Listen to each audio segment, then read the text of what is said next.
Welcome! In front of me I have Zeblaze Stratos and I'm gonna show you how to force restart this watch.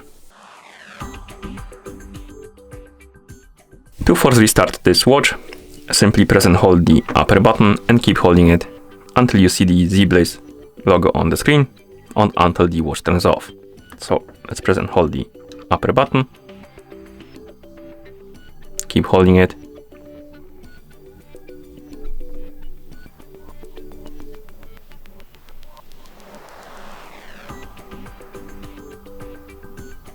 Once you see the logo on the screen, you can release the button and wait until the watch is done rebooting. And that's how you force restart this watch. Thank you for watching. If you found this video helpful, please consider subscribing to our channel and leaving the like on the video.